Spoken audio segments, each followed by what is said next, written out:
오늘부터 마가복음 시리즈 설교 시작됩니다. 복음이 되어 우리에게 머물다 시리즈. 오늘 지로 일이 아니고 지로입니다. 왜 마가복음 하는데 누가복음 본문을 읽냐?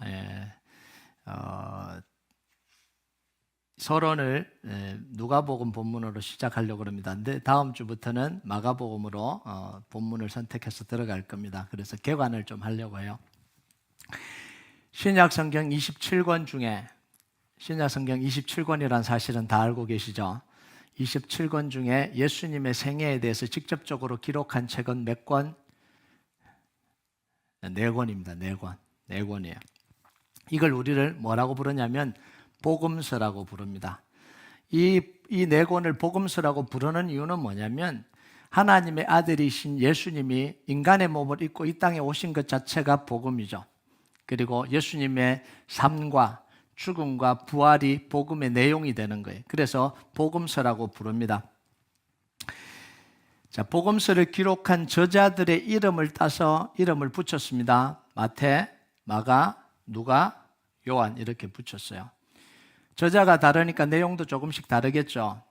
다를 수밖에 없죠. 똑같이 쓰지는 않을 거예요. 아니에요. 그래서 조금씩 다릅니다. 그런데 마태와 마가와 누가는 같은 관점에서 예수님의 삶을 조명했기 때문에 이 세 권을 뭐라고 부르냐면 공관복음이라 이렇게 얘기합니다. 같은 관점에서 같은 시각에서 이렇게 기록했다. 그래서 내용도 좀 비슷합니다.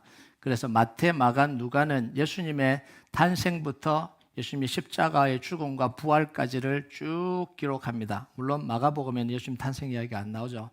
그런데 예수님 사역 시작부터 십자가까지 쭉 기록합니다. 그래서 공관복음이라고 이야기를 해요. 자, 요한은 좀 다른 관점으로 기록을 했습니다. 그래서 요한복음은 공관복음이라고 부르지 않고 제4복음서라고 별칭을 가지고 있습니다. 왜냐하면 요한은 좀 다른 관점으로 이 예수님의 생애를 조명했거든요. 어떤 관점으로 지었냐면 요한복음 20장 31절 한번 볼까요? 같이 읽겠습니다. 시작. 오직 이것을 기록함은 너희로 예수께서 하나님의 아들 그리스도이심을 믿게 하려 함이요 또 너희로 믿고 그 이름을 힘입어 생명을 얻게 하려 함이니라. 그래서 요한의 목적은 뭐냐면 예수님이 하나님의 아들 그리스도라는 사실을 밝히기 위해서 요한복음을 썼다라는 거예요. 그리고 그 예수님을 믿어서 읽는 사람들이 구원 얻게 하려고 요한복음을 썼다, 이렇게 이야기를 하고 있는 거예요. 자, 예수님이 살아생전에 스스로 자서전을 썼다면 복음서가 몇 개면 충분합니까? 단 하나면 충분하잖아요. 완벽하게 복음서를 작성하실 수 있는 분이 누구예요? 예수님이죠. 자, 그런데 예수님은 살아생전에 복음서를 기록하지 않으셨고 제자들에게도 기록하라고 말씀하지 않았습니다. 왜냐하면 처음에는 이 복음서가 기록될 이유가 별로 없었거든요. 제자들은 예수님의 재림이 자기의 죽기 전에 자기의 생애 가운데 일어날 거라고 생각하고 살았습니다. 신약교회 성도들의 대부분은 이 생각을 가지고 살았어요. 왜냐하면 예수님이 그렇게 말씀하셨잖아요. 내가 이제 떠난다. 왜 떠나냐? 거처를 예비하려고. 그리고 거처가 다 예비하면 너희들을 데려가서 아버지 집에 함께 거하게 하겠다. 이렇게 말씀하셨잖아요. 자, 그리고 마태복음 16장 27절에서 28절까지 좀 더 명확하고 구체적으로 예수님이 이렇게 이야기하셨습니다. 같이 읽겠습니다. 시작. 인자가 아버지의 영광으로 그 천사들과 함께 오리니 그때 각 사람이 행한 대로 갚으리라. 진실로 너에게 이르노니 여기 서 있는 사람 중에 죽기 전에 인자가 그 왕권을 가지고 오는 것을 볼 자들도 있느니라. 자, 죽기 전에 예수님의 재림을 볼 사람이 있다, 이렇게 이야기를 한 거죠. 그러니까 뭐예요? 살아생전에 예수님의 재림을 볼 수 있겠다라는 기대감을 가지고 이 신약교회 사람들이 살았다라는 거예요. 사도 바울도 초창기에는 자기의 생전에 예수님의 재림을 보고 싶은 마음이 있었습니다. 데살로니가전서 4장 15절 한번 볼까요? 같이 읽겠습니다. 시작. 우리가 주의 말씀으로 너에게 이것을 말하노니 주께서 강림하실 때까지 우리 살아남은 있는 자도 자는 자보다 결코 앞서지 못하리라. 예수님 강림하실 때 뭐요? 살아남아 있는 바울을 포함해서 이 성도들, 이게 데살로니가 전서니까 데살로니가 교인들을 이야기를 하는 거죠. 우리 살아남아 있는 자들도 죽은 자들보다 앞서지 못한다. 왜? 죽은 자들이 먼저 부활하니까. 자, 이런 분위기에 있었기 때문에 신약교회 성도들은 박해와 고통과 어려움이 찾아오면 그 어려움을 주님이 오실 것을 고대하면서 인내하면서 참았습니다. 이걸 뭐냐면 마라나타 신앙이라고 이야기를 해요. 마라나타 신앙으로 어려움을 다 이겨갔던 거죠. 이 마라나타가 뭐죠? 우리 주여 오시옵소서. 고린도전서 16장 22절, 계시록 22장 20절에 기록된 거죠. 계시록에는 뭐라고 표현되어 있어요? 아멘 주 예수여 오시옵소서. 이 마라나타 신앙을 가지고 이 신약교회 성도들이 살았습니다. 자, 그런데 예수님의 재림이 자기들이 생각한 것보다 계속해서 늦춰지는 거예요. 오실 줄 알았는데 늘 주님 오시기를 기다리면서 살았는데 재림이 계속 늦춰집니다.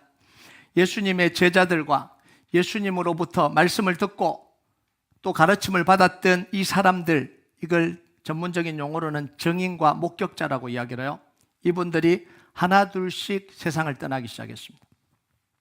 자, 그래서 예수님의 이 가르침에 기억이 잊혀지기 전에 기록해둘 필요성을 느끼게 된 거죠. 제자들이 다 죽어버리고 예수님이 가르쳐준 그 내용들을 아는 사람들이 다 죽어버리고 예수님과 함께한 사람들이 다 사라져버리면 예수님의 가르침의 내용도 사라지잖아요. 그러니까 이 사람들이 사라지기 전에, 이들의 기억이 희미해지기 전에 기록을 해야 되겠다는 필요성이 느껴져서 기록을 하기 시작한 거죠. 자, 그런데요, 우리가 한 가지 봐야 되는 게 이겁니다. 예수님의 재림이 늦춰지면서 믿음에서 떠나는 사람이 있었을까요? 없었을까요? 당연히 있었겠죠. 예수님 재림하신다 그러더니 왜 안 하시는 거야? 이러면서 방탕한 사람들이 나오기 시작했습니다. 베드로후서 3장 3절에서 4절 같이 읽겠습니다. 시작.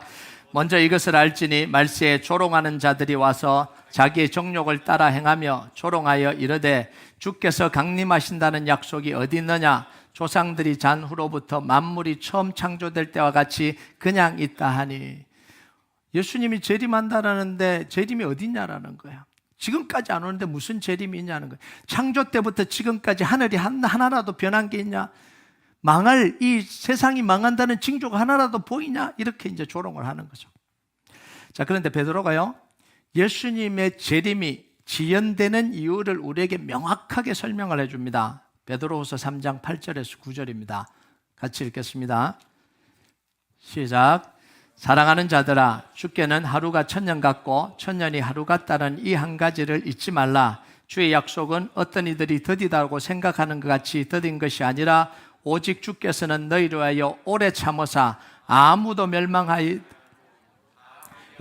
이르기를 원하시느니라. 자, 재림이 지연되는 이유를 뭐라고 이야기해요? 하나님의 사랑 때문에 아무도 멸망에 이르지 않도록 하나님이 뭐 하신다고요? 참으신 줄. 화가 나시는데 당장 쓸어버려야 되는데 하는 짓을 보면 당장 쓸어버려야 되잖아요. 지금 세상이 하는 짓을 보면 수백 번 쓸어버려도 사실은 아무런 적이 없잖아요. 노아 시대 때보다 더했으면 더했지 덜하지 않잖아요, 이 시대가. 그런데 하나님 뭐 하신다고요? 오래 참으시는 거예요. 한 사람이라도 구원 얻게 하기 위해서. 이게 하나님의 사랑이에요. 자, 우리는요, 오늘 본문 읽은 누가복음을 통해서, 누가를 통해서 예수님의 행적을 기록한 사람들, 기록하려고 했던 사람들이 많이 있었다는 사실을 알게 됩니다. 자, 1절과 2절 한번 볼까요? 1절과 2절 같이 읽겠습니다. 시작. 우리 중에 이루어진 사실에 대하여 처음부터 목격자와 말씀에 일꾼된 자들이 전하여 준 그대로 내력을 저술하려고 붓을 든 사람이 많은지라. 자, 예수님의 행적에 대해서 기록하려고 마음먹었던 사람들이 많았다는 거, 적었다는 거예요. 많이 있었다는 거예요. 그리고 쓰기 시작한 사람들도 또 있었다는 이야기죠. 자, 그 중에 쓰다가 도중에 포기한 사람들도 있었겠죠. 썼는데 이게 이 내용이 별로 아니었던 사람도 있었겠죠. 성경으로 인정하기에는 너무 부족한 자기의 생각을 적은 사람들도 있었겠죠. 자, 그 사람들 중에 성령님께 사로잡혀서 그 기록을 완성하고 성경으로 인정받고 그게 오늘날 우리에게까지 전달된 복음서가 몇 개예요? 그게 4개예요. 그게 사복음서입니다. 그러니까 전적으로 성령님의 역사로 성경이 쓰여진 거예요. 내가 쓰고 싶다고 쓰여지는 게 아니에요. 잘 쓴다고 쓰여지는 게 아니에요. 성령님께 사로잡혀서 이 성경을 완성하고 성경으로 인정받는 그 모든 역사 속에 누가 역사하셨다고요? 성령님이 역사하셨다는 거예요. 자, 4개 복음서 중에 마태복음과 요한복음은 예수님의 제자였던 마태와 요한이 기록을 했습니다. 기록할 만하죠. 예수님의 제자니까. 자, 누가복음은 누가 기록을 해요? 자, 누가가 기록합니다. 누가가 누굽니까? 자, 누가가 누구예요? 사도 바울의 동역자, 그리고 사도 바울의 주치의로 계속해서 선교여행을 따라다녔던 이 누가, 의사 누가가 기록한 게 누가복음입니다. 그리고 이 누가는 사도행전도 기록을 합니다. 기록할 만하죠. 이만하면. 자, 오늘 우리가 살펴보려고 하는 건 뭐냐면 마가복음이에요. 자, 마가복음은 누가 기록했죠? 마가가 기록했습니다. 마가가 누군가요? 예수님의 제자죠. 자, 고개를 끄덕이면 큰일 납니다. 이렇게 물었습니다. 누군가? 예수님의 제자가 누굽니까? 그러니까 마태, 마가, 누가, 요한 이렇게. 아닙니다. 아니에요. 예수님의 이 마가는요, 예수님의 제자도 아니었고 예수님의 행적을 또 직접 보고 가르침을 직접 받은 사람이 아니에요.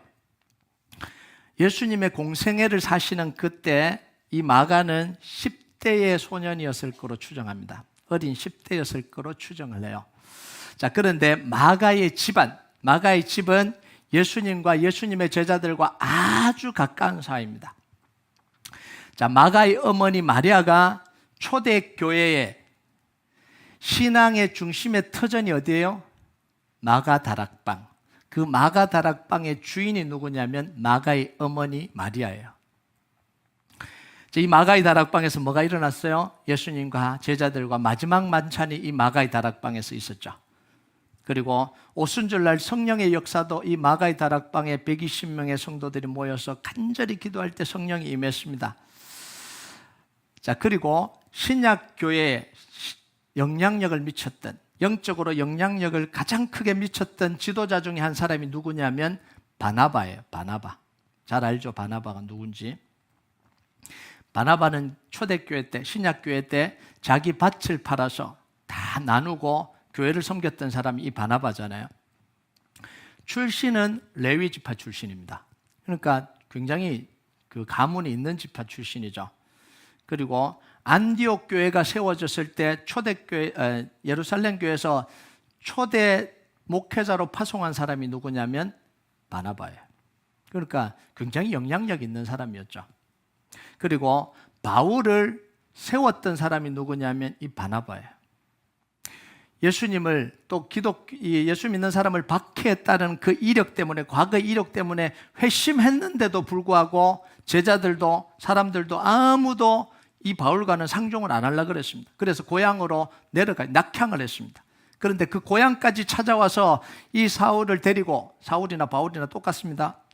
데리고 와서 안디옥 교회 목회를 하면서 세워준 사람이 누구냐면 이 바로 바나바예요. 그래서 박해자 사울이 위대한 사도 바울로 거듭나는데 1등 공신 역할을 한 사람이 누구냐면 바나바예요. 자, 이름 바나바가 마가의 삼촌이에요. 자, 마가는 지금 말로 말하면 어떤 사람이에요? 신앙 좋은 집에서 태어난 모태신앙으로 태어난 아이가 이 마가예요. 그러니까 예수님의 얼굴도 보았을 거고요. 제자들의 귀여움을 독차지하고 살았을 거예요. 그런 아이들 있잖아요. 교회에서 자라면서 집사님의 사랑을 독차지하고 다니는 아이들. 자, 어머니인 마리아와 삼촌인 바나바를 통해서 예수님 이야기 얼마나 많이 들었겠어요? 수없이 많은 이야기들을 다 들었겠죠. 제자들을 통해서도 이뻐해 주면서 예수님 이야기를 해줬을 거 아니에요? 사복음서 중에 마가복음이 가장 먼저 기록됩니다. 어찌 보면 당연한 거 아닐까요? 예수님에 대해서 풍부한 이야기를 알고 있었던 이 마가가 복음서를 기록했던 것, 가장 먼저 기록했던 건 어찌 보면 당연한 결과일 겁니다. 자, 그런데 이런 마가가 이런 좋은 스토리만 있는 게 아니에요. 정말 가장 뼈아픈 실수를 두 번 합니다. 이 마가가. 첫 번째는 비교적 어린 나이에 실수를 해요. 두 번째는 그로부터 15년 뒤에 장성하고 난 뒤에 실수를 합니다. 첫 번째 실수는 언제 일어나냐면 예수님이 잡히실 때, 예수님이 겟세마네 동산에서 대제사장들이 데리고 온 이 군사들에게 잡혀갈 때 예수님의 제자들은 다 두려워서 도망갔습니다. 자, 마가가 그때 일을 기록하면서 독특한 사건을 하나 기록해요. 자, 마가복음 14장 50절에서 52절까지 한번 볼까요? 시작. 제자들이 다 예수를 버리고 도망하니라. 한 청년이 벗은 몸에 배 홑이불을 두르고 예수를 따라가다가 무리에게 잡힘에 배 홑이불을 버리고 벗은 몸으로 도망하니라. 자, 이 독특한 사건 다른 복음서에는 기록되어지지 않고 마가복음에만 기록되어 있습니다. 그래서 학자들은 이불을 버리고 알몸으로 도망간 사람이 마가라고 생각을 합니다. 자기 집에서 마지막 만찬을 마친 예수님과 제자들이 겟세마네 동산으로 가는 걸 본 마가가 집에서 입고 있는 옷을 입은 채로 대충 이불 하나 걸치고 따라갔던 것 같아요. 그러니까 빨가벗고 간 게 아니라 그냥 집에 반바지 뭐 이런 차림으로 있다가 가니까 삼촌들 가고 막 이렇게 가니까 이제 이불 하나 걸치고 따라갔던 것 같아요. 자, 그런데 겟세마네 동산에서 갑자기 군사들이 들어닥치고 예수님이 잡히시는 모습을 보고 놀랬잖아요. 막 도망가려고 하는데 군사들이 자기를 잡으려고 하니까 이불을 뿌리치고 그냥 도망갔던 거죠. 여러분, 다 큰 제자들, 어른인 제자들도 도망가고 베드로도, 예수님의 수제자인 베드로도 예수님을 모른다고 부인하는 살벌한 상황에서 어린 마가가 그걸 감당하기가 쉬웠겠어요? 어렵죠. 이 부끄러운 걸 묻어버리고 싶었지 않았겠어요? 여러분이 마가라면 굳이 그걸 기록하고 싶겠어요? 자기의 흑역사잖아요. 흑역사를 덮어버리고 싶은데 마가는 그 이야기를 자기 복음서에다가 기록을 합니다. 예수님을 만나고 난 뒤에, 변화되고 난 뒤에 그 부끄러운 장면까지도 자기 이 복음서에다가 기록을 남겨요. 자, 시간이 지났고요. 예수님 부활하셨고 예수님은 성천하셨습니다. 오순절 성령 강림으로 예루살렘 교회는 강력한 성령의 역사가 임했습니다. 그 모든 일의 중심에는 마가의 다락방이 있었고요. 그리고 마가도 그곳에 있었습니다. 그 이후에 박해가 일어나서 사람들이 흩어지면서 안디옥 교회가 세워졌어요. 그때 그의 삼촌인 바나바가 안디옥 교회 목회자로 부임을 합니다. 부임을 하고 난 뒤에 마가를 안디옥 교회로 데려가요. 자, 사도행전 12장 25절 한번 볼까요? 같이 읽겠습니다. 시작. 바나바와 사울이 부조하는 일을 마치고 마가라는 요한을 데리고 예루살렘에서 돌아오니라. 어디로 돌아와요? 안디옥으로 돌아오는. 그때 누구를 데려와요? 마가를 데려옵니다. 왜 데려오겠어요? 챙겨주는 거죠. 이제 좀 키우려고 데려오는 거죠. 자, 안디옥 교회가 성장의 성장을 거듭하면서 최초의 선교 여행을 계획하고 선교를 출발했습니다. 바나바와 바울이 떠나는 너무너무 중요한 선교 여행이었습니다. 이때 바나바는 누구를 데려가냐면 자기의 조카인 바나바를 그 선교 여행에 동참시킵니다. 이 특권이죠. 엄청난 특권을 마가에게 부여를 합니다. 자, 그런데 마가는 선교 여행의 힘겨움을 견디지 못하고 선교 여행 도중에 팀을 이탈해서 혼자 집으로 도망가듯이 가버립니다. 3명이 선교 여행 갔는데 2명을 남겨두고 1명이 집으로 돌아가면 이 1명은 누구죠? 나쁜 놈이죠. 이 한 놈은 나쁜 놈이죠. 3명이 같이 갔는데 지금 힘들다고 혼자 돌아가 버리면 나쁜 놈이죠. 그리고 그 선교여행에서 바울은 돌에 맞아서 거의 죽을 뻔했습니다. 고생했어요. 3명이 가도 힘든 그 선교여행을 1명이 돌아가고 2명이 했으니까 얼마나 속에서 악이 받쳤겠어요. 얼마나 나쁜 놈으로 그렇게 찍혀졌겠어요. 이 일로만 끝난 게 아니라 나중에 바나바와 바울이 심하게 다투고 평생 보지 않을 만큼 갈라서 버리는 그런 단초를 제공합니다. 사도행전 15장 37절에 40절 같이 읽겠습니다. 시작.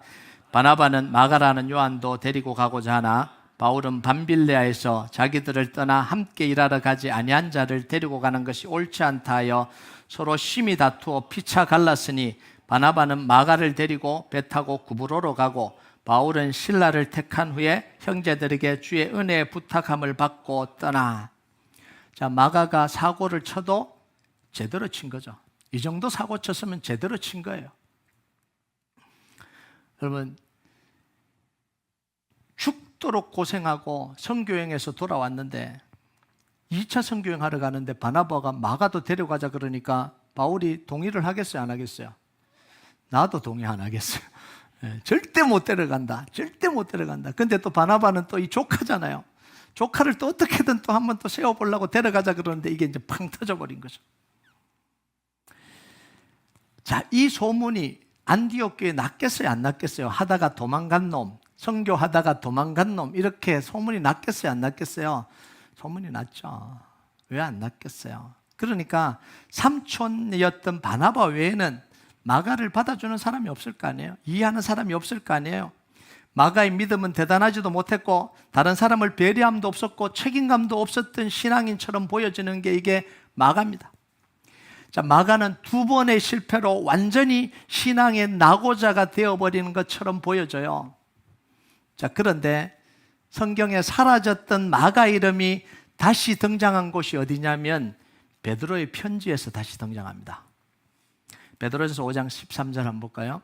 같이 읽겠습니다. 시작. 택하심을 함께 받은 바벨론에 있는 교회가 너에게 문안하고 내 아들 마가도 그리하느니라.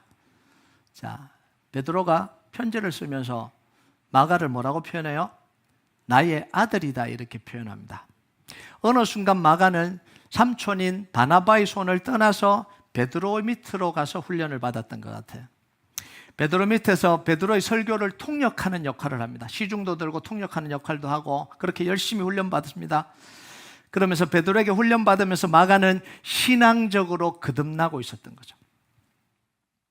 자, 그래서 베드로가 뭐라고 이야기해요? 마가를 내 아들이다 이렇게 이야기합니다. 내 아들이라는 표현은 그냥 가깝다 이런 표현이 아니에요. 신앙의 후계자로 여긴다라는 표현입니다. 사도 바울이 디모데를 뭐라고 불렀어요? 내 아들이라고 불렀잖아요. 내 아들. 그러니까 베드로가 마가를 자기 후계자처럼 여기는 거예요. 내 아들이다 이렇게 불러요. 자, 여기서 우리가 봐야 되는 게 있어요. 자식이 신앙으로 성장하려면 부모와 가족을 떠나야 됩니다. 어릴 때는 부모 그늘 밑에 있어야 되지만 진짜 성장은 어디서부터 시작이 되냐면 부모 손을 떠나는 데서부터 시작됩니다. 집을 떠나는 데서부터 시작이 돼요. 자, 마가는요, 삼촌의 그늘을 벗어나서 베드로에게 가서 성장하잖아요. 그래서 내가 붙잡고 있는 한, 내 자식을 내가 붙잡고 있는 한 신앙의 성장이 안 일어날 수도 있습니다. 목사님, 저는 제 자식 내가 꼭 붙들고 있어야 돼요. 내가 제일 잘 가르치고요. 내가 제일 잘해요. 못 믿어요. 다른 데 보내니까 못 믿어요. 여러분, 아니에요.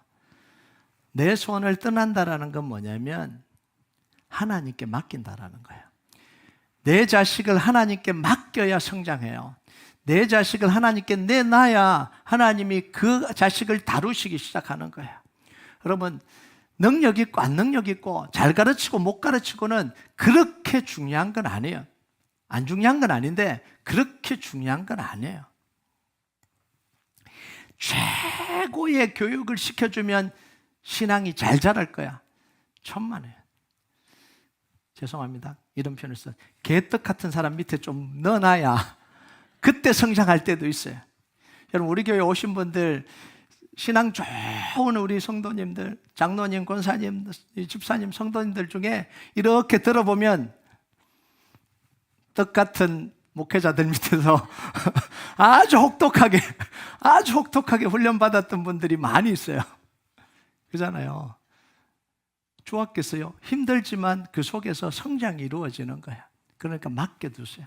내가 하려고 그러지 말고 맡겨두시면 하나님이 하시는 거예요. 자, 마가의 성장요, 여기서 멈추지 않아요. 자, 마가를 너무너무 싫어했던 누구예요? 바울. 바울의 입에서 마가의 이름이 거론되기 시작합니다. 자, 빌레몬서 1장 23절, 24절 같이 읽겠습니다. 시작. 그리스도 예수 안에서 나와 함께 갇힌 자 에브라브라와 또한 나의 동역자 마가, 아리스타고, 데마, 누가가 문안하느니라. 자, 바울의 입에서 마가를 뭐라고 표현해요? 나의 동역자다 이렇게 표현해요. 원래 바울은 마가를 이야기할 때 어떻게 표현했어요? 죽일 놈, 나쁜 놈, 때려 죽일 놈, 절대로 같이 하면 안 되는 놈. 요게 바울이 마가를 생각하는 단어였어요. 그런데 자기의 그 서신에 빌레몬스에 뭐라고 표현하냐면 나의 동역자 마가다. 자기를 인정해 주지 않았던 대사도인 바울의 인정을 받을 수밖에 없을 만큼 마가가 성장을 했다라는 거예요. 여러분, 죽일 놈, 때려 죽일 놈, 너는 절대로 안 된다, 너는 끝이다라고 했던 사람을 이 바울이, 자존심 강한 바울이 나의 동역자라고 표현하기가 쉬웠을까요? 여러분, 사람들은요, 자존심이 너무 강해요. 내가 한번 아니라고 한 사람이 잘 돼서 내가 판단한 게 잘못됐다고 인정하는 거 너무너무 힘들잖아요. 안 하고 싶잖아요. 그래서 좀 안 됐으면 좋겠다 이런 마음을 가지고 막 바라보잖아요. 그런데 바울이, 자존심 강한 바울이 뭐라고 이야기하냐면 마가를 나의 동역자다라고 표현해요. 얼마나 성장했다는 이야기예요. 자, 우리는 바울의 입을 통해서 그것보다 더 놀라운 이야기를 마가에 대해서 듣게 됩니다. 디모데후서 4장 10절에 11절 같이 읽겠습니다. 시작. 데마는 이 세상을 사랑하여 나를 버리고 데살로니가로 갔고, 그레스게는 갈라디아로, 디도는 달마디아로 갔고, 누가만 나와 함께 있느니라. 내가 올 때에 마가를 데려오라. 그가 나의 일에 유익하니라. 놀라운 표현 아니에요? 바울의 동역했던 사람들조차도 바울을 등지고 떠나서 바울의 마음을 아프게 했다라는 거예요. 그런데 그 아픈 마음을 위로하고 바울을 지켜줬던 사람이 누구예요? 마가예요. 놀랍지 않아요? 예전에는 바울이 신실하지 못해서 나는 선교 여행조차도 하나님 일조차도 같이 못하겠다고 했던 이 마가를 이제는 뭐예요? 마가가 꼭 필요하다는 거예요. 내가 살아가는데, 내가 하나님 나라 일을 하는데 마가가 너무너무 필요하다는 거예요. 그러니까 마가를 꼭 좀 데려오라 이렇게 이야기를 하는 거예요.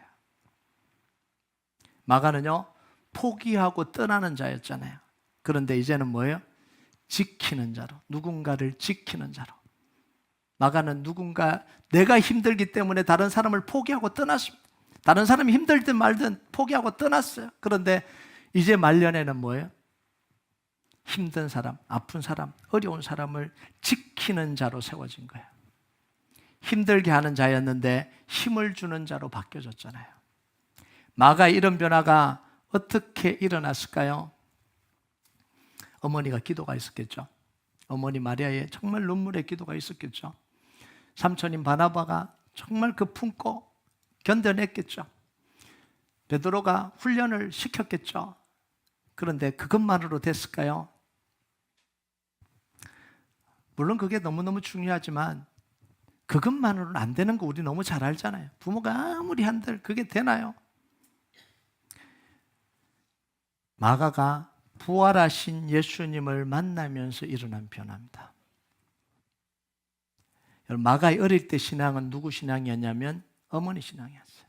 어머니가 하라니까 이거 하라니까 저거 하고 저거 하라니까 저거 하고, 조금 지나니까 삼촌인 바나바가 좋아서 따라다닌 신앙입니다. 그렇잖아요. 삼촌 이러면서 따라다니잖아요. 삼촌이 하는 건 다 좋아 보이고 형들이 하는 건 다 좋아 보이고 따라다닙니다. 오라 그러니까 가고, 안디옥으로 오라 그러니까 가고, 선교여행 같이 가자니까 가고, 그런 신앙이었어요. 그래서 자기에게 찾아오는 어려움을 이겨낼 힘이 없었습니다. 왜요? 내 신앙이 아니잖아요. 엄마가 하라 그랬고 삼촌이 좋아서 한 거니까 어느 정도까지는 참겠는데 선교여행 가서 그 어려움 당하는 건 못 참겠다는 거예요. 근데 뛰쳐나온 거잖아요.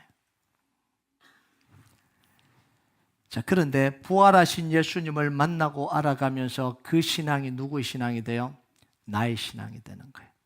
나의 고백이 되고 나의 그리스도가 되는 거예요. 예수가 나의 그리스도가 된 거죠. 예수님이 나의 하나님이 된 거예요. 여러분, 이게 놀라운 일이에요. 우리가 주님을 만나는 순간 인생이 변화됩니다. 진짜 부활하신 예수님을 만나면 인생이 변화되지 않을 인생이 없습니다. 신앙생활에도 인간은 안 바뀐다, 반쯤은 맞는 이야기고요, 반쯤은 안 맞는 이야기예요. 교회생활 열심히 한다고 인간이 안 변화돼요. 똑같잖아요. 힘들면 교회 옮겨버리고 또 다른 교회 가고 하잖아요. 그런데요, 교회를 열심히 다니는 게 아니라 부활하신 예수님을 만나면 그 인생은 꼬꾸라질 수밖에 없는 거예요. 변화될 수밖에 없는 거예요. 어떻게 견뎌요? 주님을 만나고 어떻게 그냥 안 변하고 견딥니까? 이게 마가에서 일어난 일입니다.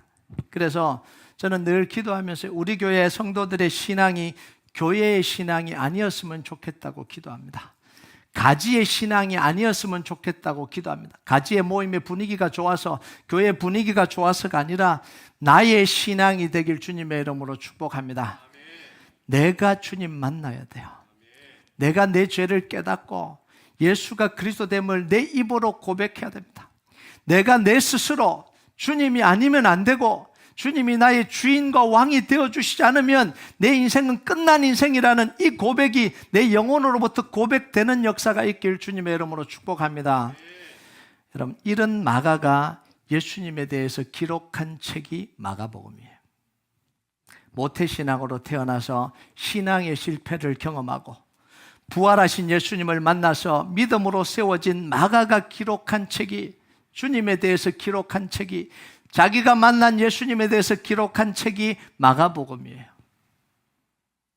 예수님을 만나서 자기 인생이 변화됐고 실패자의 인생에서 예수님의 사랑과 예수님의 능력과 예수님이 하신 일을 증언하는 뭐가 됐어요? 기록자가 된 거예요.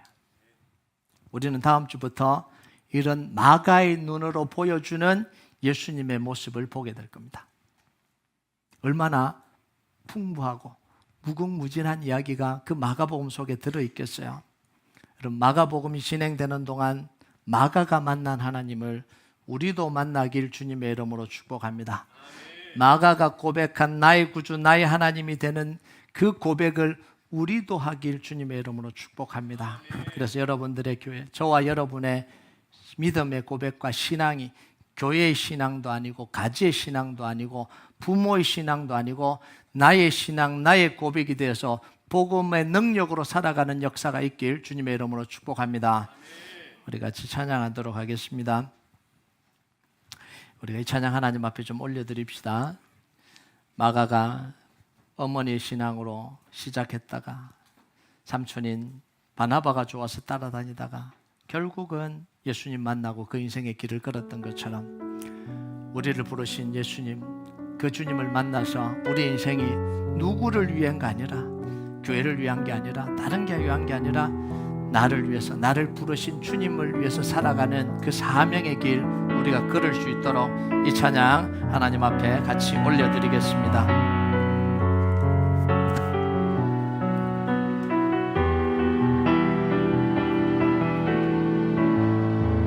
나의 부르심 그 길을 따라 한 걸음씩 걸어갈 때에,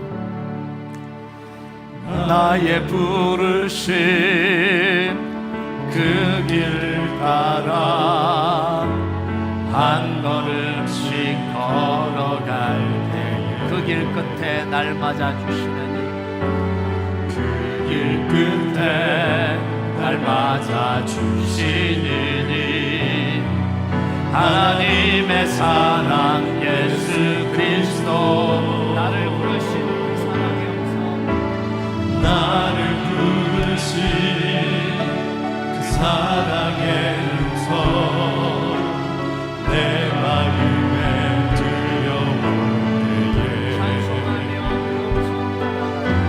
찬송하며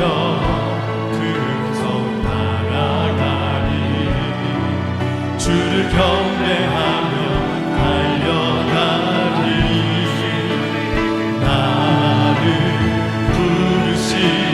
은혜의 길 따라 나를 보내신 주님의 길 따라 내 모든 것 드리며 내 삶을 드리며 주를 예배하며 나아가리. 나를 부르신 은혜의 길 따라 나를 보내신 진리의 길 따라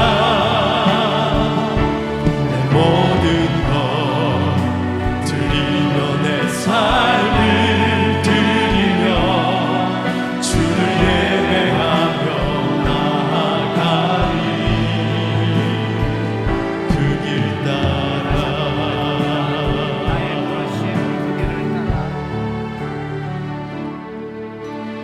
나의 부르신 그 길을 따라 한 걸음씩 걸어갈 때에 그 길 끝에 날 맞아주시느니 하나님의 사랑 예수 그리스도 나를 부르신 그 사랑의 음성 내 마음에 들려올 때에 찬송하며 그 음성 따라가니 주를 경배하며 달려가니 나를 부르신 은혜의 길 따라 나를 보내신 진리의 길 따라 내 모든 것 드리며 내 삶을 드리며 주를 예배하며 나아가리.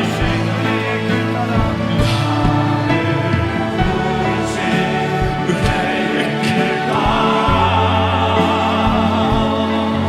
나를 보내신 진리의 길 따라